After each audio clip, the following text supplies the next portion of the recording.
Welcome to Modern Management of the Older Adult, brought to you by the Institute of Clinical Excellence.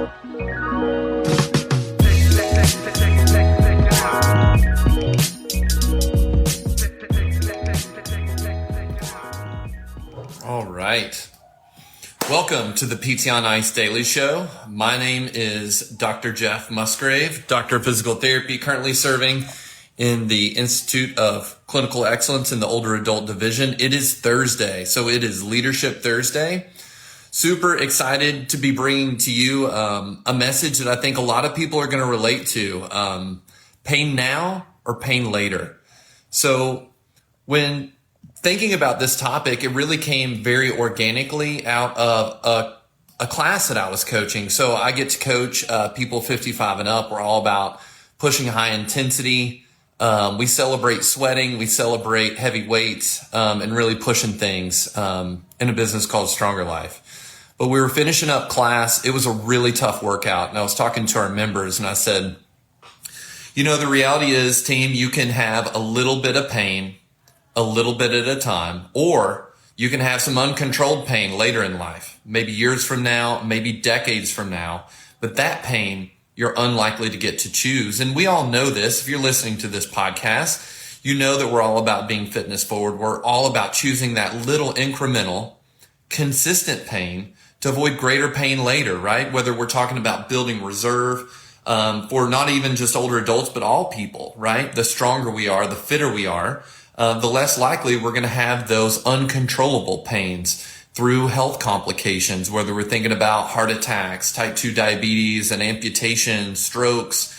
Those type of things, for the most part, are very avoidable by choosing a little bit of pain, a little bit at a time. So this really just resonated with me. And as I was reflecting on it, not that I have that many great quotes, but this one, I was like, this one kind of lands. It connects a little bit. And then it made me think about my career. It made me think about people that, in scenarios that I've been through as a clinician in my journey in my career. So I think this not only relates to us from a physical standpoint, but thinking about our career, where we're headed, having big dreams. Like, what do you want out of your life? Who do you want to serve? And how are you going to get there? And the reality is, I truly believe you've got to choose some discomfort. You've got to choose a little bit of pain if you want to reach your goals. Likely, if they're worthwhile at all, they're going to be hard to obtain. They're not going to be easy to get to, and you're going to have to push yourself, and you're going to have to seek some pain. If you're choosing comfort in your career, you're unlikely to reach any big, meaningful goals. That's just the reality of it. So I'm going to give you some examples, thinking about the perspective if you're an employee, and if you're a business owner, if you're an entrepreneur. So for these, really, we're just going to talk about two scenarios. So the first trap that can lead to you not choosing pain is really just seeking comfort, career comfort. And it can be a career comfort as an employee and as an entrepreneur. So the way I see this is, if you're early in your career, or maybe you're later in your career, it doesn't really matter. But if you are choosing comfort as an employee, it could look like prioritizing a paycheck over growth, right? And I've been there too, right? Student loans, debt, paying the bills, that's a reality. We all have to pay the bills, right? And the more financial margin we have, the easier our life is from that perspective. But that's not always the path to a meaningful career.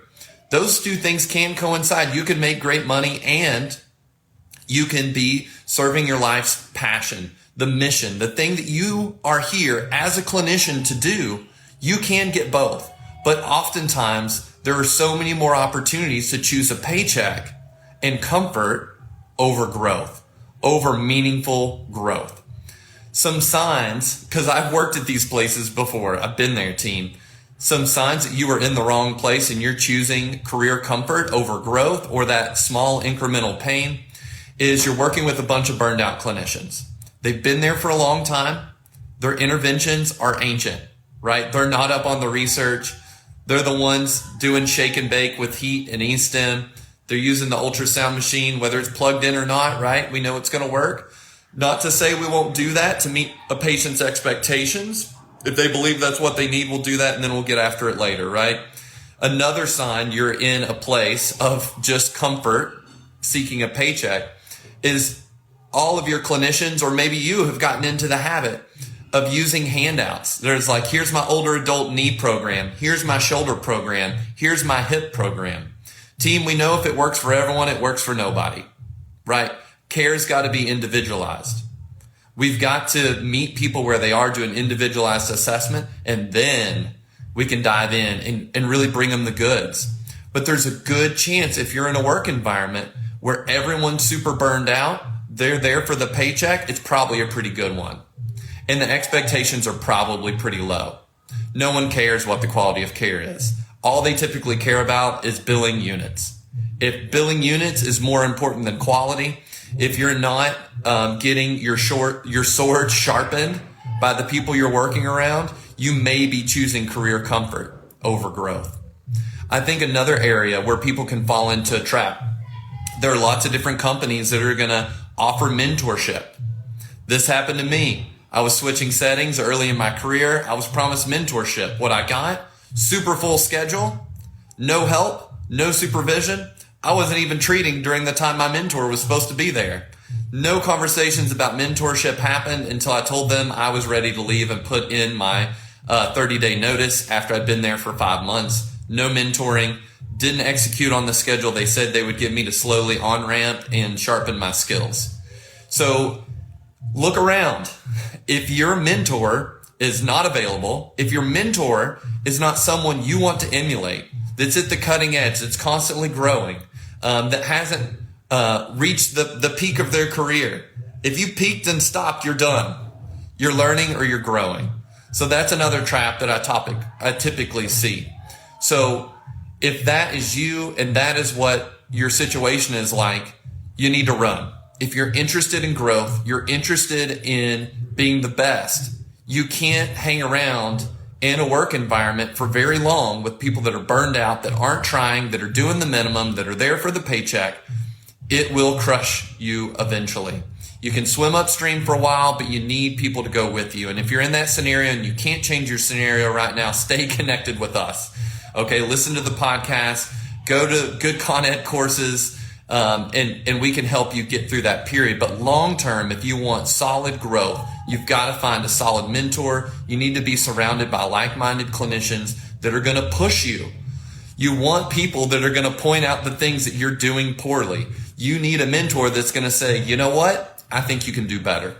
I know what your capacity is. You're smarter than this. You're better than this. Let's get better. Let me show you how. And that person better be someone you're ready to follow. Okay, so that's if you're an employee seeking career comfort. If you're an entrepreneur or a business owner, one of the traps that I see with seeking comfort is you probably busted your tail to get started. I hear Jeff Moore talk about this all the time, and it's so true. Getting that boulder, pushing that boulder at the beginning to get some momentum is so hard. It's so challenging to do that. Once you get it going and get some momentum, it's easy to just be like, oh man, I did it. Like, this is good. I'm making money. I like this. And it's easy to get comfortable there when really there's so much more that you could do. And I think sometimes that is not bringing on someone else to help you. You're seeking comfort through just doing it all yourself, not trusting someone else with things maybe you're not great at, relying completely on yourself. And basically, you've turned yourself into an employee for yourself. You don't have time to work on the business. You don't have time to expand. You don't have time to bring on more business or new employees that are smarter than you or better than you in a certain area to really grow your business, to have a big impact. If you're really good, bring more good people with you. Serve your community well. Push yourself. Push your business. If you are seeking comfort and you're an entrepreneur, this is my challenge to you, to grow your team. Find something that you suck at and find someone better than you at it. Offload some of those things a little bit at a time if you can. You don't have to go all in. I'm not saying cancel your schedule. What I'm saying is bring someone on that can help take on a little bit of the burden, that's better than you in a certain area. That can help shake off the comfort. That'll make you feel a little uncomfortable. It'll be a little harder to teach someone else. It's going to take some time investment, but it'll pay huge dividends. So that's one of the main ways that I see that happen. But you've got to free up enough time that you can work on the business, not just in the business. That quote I pulled from the E-Myth, great book. If you're an entrepreneur, you've never read it. That's a trap that I fall into. I want to do the work myself, but I've got to get comfortable giving other people tasks that I'm just not that great at. We can't be good at everything. We can be good at a lot of things, but if we're going to grow a business, we're going to have a big impact. We've got to share the load. We've got to share that burden. The other, on that same note with hiring someone, another thing that we see is if you get too disconnected. So the one extreme that I see with entrepreneurs that you can fall into this trap, and I tend to fall into, is I want to do too much work and not delegate or let other people do things I'm not good at. The other extreme that I tend to see is we have people that then continue to micromanage really talented people. You give them a job, you give them tasks, but you're up in their grill all the time. You're checking up on everything. You're not giving them the space to be creative. You're not giving them the space to spread their wings and do their thing, to let them fly out of the nest. You're hovering over them, micromanaging everything. You've got to find smart people. You've got to set some clear expectations. You've got to give them good support. Be clear. Just as a side note, when you think you're being clear, you're not being clear. I fall into this trap all the time with not having enough clarity.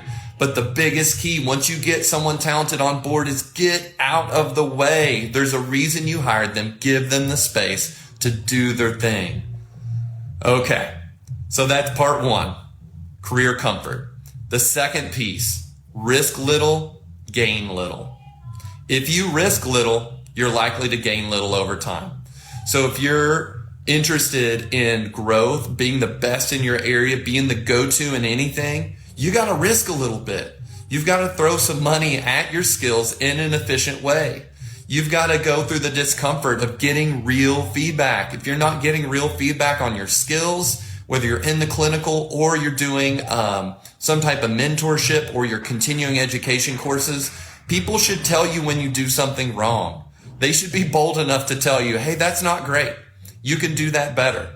Here, let me show you, and have a trusted source for that. But you're going to have to see some incremental pain and discomfort of being told that's not great. The other thing is, if you are one of those people that were like me, you're in a career, you're ready to make a jump, you want to do your own thing, you're going to have to suffer some pain. You're going to be on the bubble for a while. You're going to have some revenue streams to help support that jump as you're getting things going, and you got to be prepared to not make money for a while. For most scenarios, there are very few scenarios where you can just hop straight over, go completely from being an employee into being an entrepreneur. So you need to have a period of time to build an on-ramp for yourself, and this is going to be uncomfortable. You're going to have revenue streams that are going to help support you through the period of time that you're working on building a business or building up your referrals so that you can make enough money to sustain things. That period of time will not last forever, but you need to have a solid plan and you need to have a long runway. The longer the runway you can create financially, the more reserve financially you can create before you start doing a second thing or a third thing, whatever it takes to be able to build your dream, build your business, you got to do it. There's no path forward without some pain, without some discomfort, without some extra hours. I've just never seen that happen. If you've been able to do it, please share in the comments. I'd love to know how you pulled that off. So that is the second piece. If you're an employee and you're trying to move forward and you want to start your own thing. If you're an entrepreneur, I think another big mistake through being comfortable and not risking enough is not risking to make yourself an expert in one area. I see this a lot too, where clinicians are well-rounded. They can do a lot of things, and that's great. You need to be able to treat all of the things that you want to treat. But eventually, after you become successful, you've got to niche down. You've got to find that specialty area. You want to be the go-to for this. When their friend says, oh, I've got someone that's got pelvic floor dysfunction, you need to go see Amy. Amy is the best at it. No one's going to do a job for you like Amy will. That's who you want to see. That is so clear. The message to your customer is so clear. You need to niche down. And maybe you've got a couple different areas. That's great. Crush it with those. You'll still get word of mouth referrals, but you want your clinic to be known for something in particular. This is great for getting people active. Maybe you're the older adult go-to. If you're over 55, you really want to go see Sally. Sally is the best in the world. She gets it. She understands what's going on. She's going to treat you with respect by challenging you as you're ready. I've got a friend who did X, Y, or Z, or those are the type of stories you want to hear. But you can't be too broad. If you want to grow, eventually you've got to niche down. You've got to be the best at things. Or maybe you're growing your team so that you've got a team of people that are the best at things. The only exceptions I can think of here is if you're in a super rural area, you kind of have to be a jack of all trades, but you want to hit those things that are the most common. And then people are going to trust you by proxy too, right? If you crushed it in this, it's like, well, I'll trust them with that too. And that can be helpful as well. Team, I hope this was helpful. This is something that I'm really passionate about. I found in my own life, personally, professionally, in the gym. Seeking some discomfort early is going to help avoid pain later, uncontrollable pain later. So seek that little bit of pain for the growth, for your dreams, the things that you really want to do in life, and you will be much better off for it. Team, if you've got thoughts or questions here, I would love to hear your thoughts. I hope this was helpful. So I want to avoid seeking career comfort, and if you risk little, you will gain little. Team, enjoy the rest of your Thursday. We'll see you next time. Thank you for listening to the MMOA podcast. If you found this helpful, please share with someone that could benefit. And if you're looking for more practical content to help you better serve older adults, head over to www.mmoa.online, where you can learn more about our free resources, our community, continuing education courses, and our certification. Once again, that's www.mmoa.online. Thanks for listening.